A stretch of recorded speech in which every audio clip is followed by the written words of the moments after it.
and banking. Switzerland is, and again, these are facts that people do not know, Switzerland is one of the most efficient producers of railway locomotives in the world. It is one of the most efficient producers of textile machinery in the world. In fact, Swiss textile machinery and Swiss railway locomotives are the Rolls-Royce in this industry, much more than watches, for which Switzerland is also known for its excellence to detail, because Swiss watches, as they say, are not timepieces, but investments. And then finally, Switzerland is real democracy. There are lots of countries in the world that believe they are democracies, and I won't name some of them, certainly not the one on whose soil we stand, out of politeness to that soil. But Switzerland is true democracy. Everything in Switzerland is decided by the people. If they want to change the color of the parking meters on the street, you have to have a national referendum. And so there's this referendum every 2 days, as far as I can remember, in Switzerland, because everything goes to the people. And the result of this, and once again, Elise referred to the political system, the result of it is that if you ask 10 Swiss in the street, what is the name of the president of Switzerland? 9 of them will not know. And the 10th will give you a name which will be wrong. Because it's not the president of Switzerland who has any importance. It is the people of Switzerland who have importance. And so for those of us who aspire towards democracy, this is truly the example of what we should be aspiring towards. And for all these reasons, because of the great respect that I learned for Switzerland during 6 years in Switzerland, and the great affection that I have for Ambassador Maurer, it gives me very great pleasure to invite him to the microphone.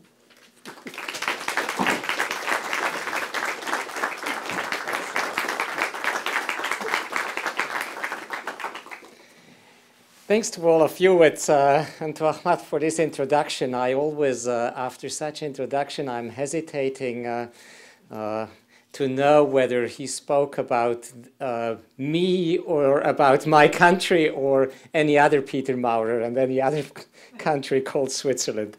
Thanks a lot for all those kind words.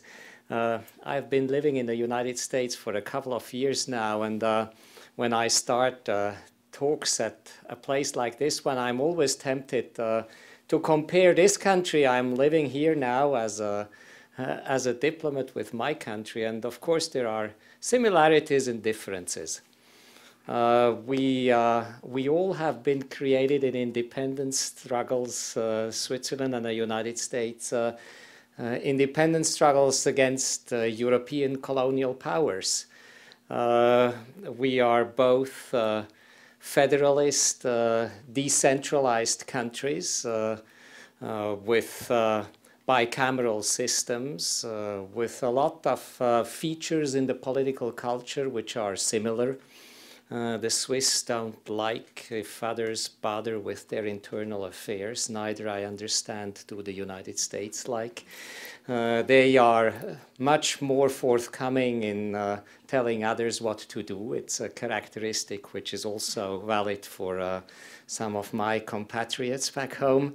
The difference, of course, is size and power. It's more than obvious. This country is 50 times bigger and has very different assets from what I do represent here as a country at the United Nations.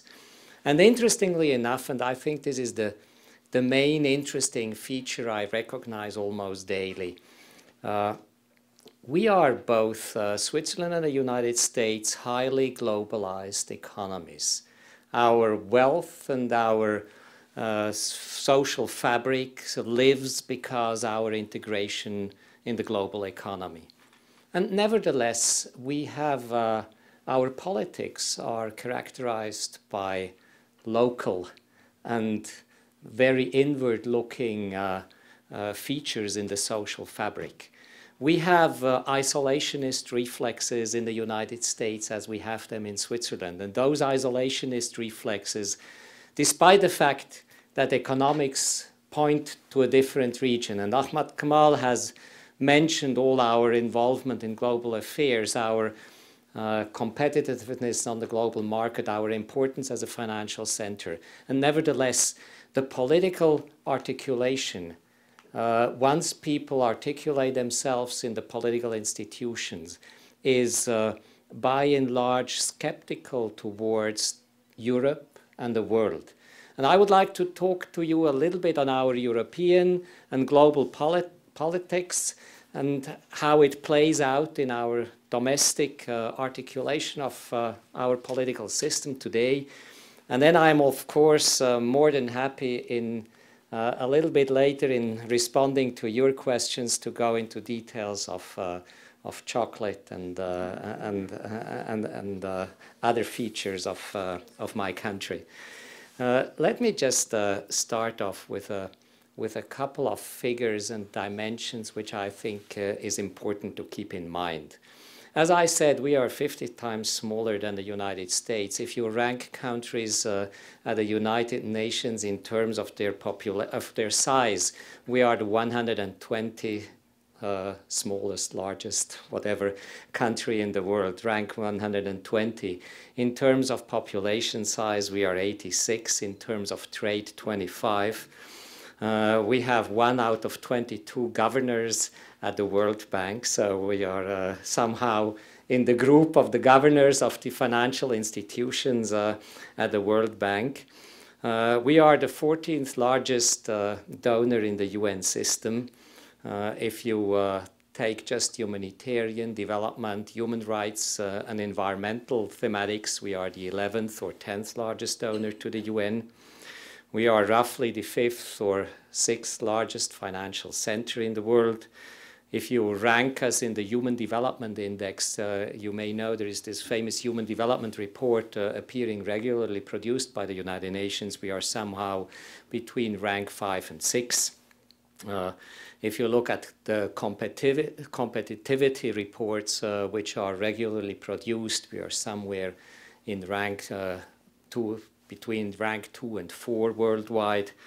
And in terms of patents per capita, we are still number 1 at the present moment. So this probably explains why, despite the fact that we are landlocked, and if you look at the country, you don't see much, all our assets basically is in people and brains.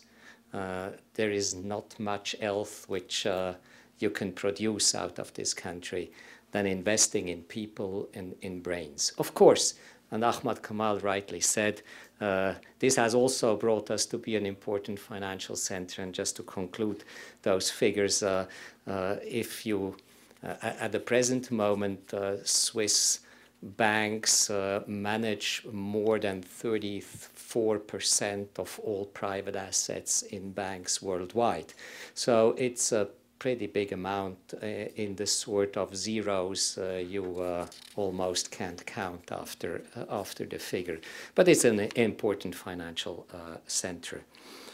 Of course, we are heavily integrated and strongly integrated in Europe.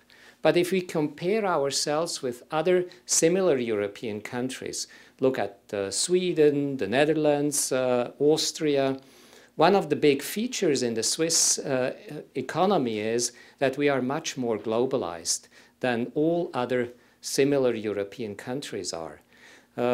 Swiss banks and Swiss business have a much stronger share in their trade with Latin America, with Africa, with Asia, with the Middle East.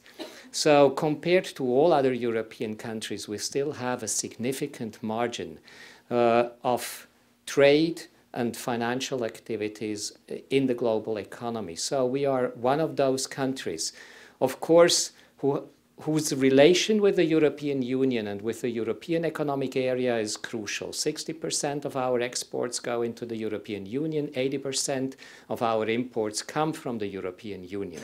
But this at the same time means that 40% of our exports is the global market, is Asia, the Middle East, Latin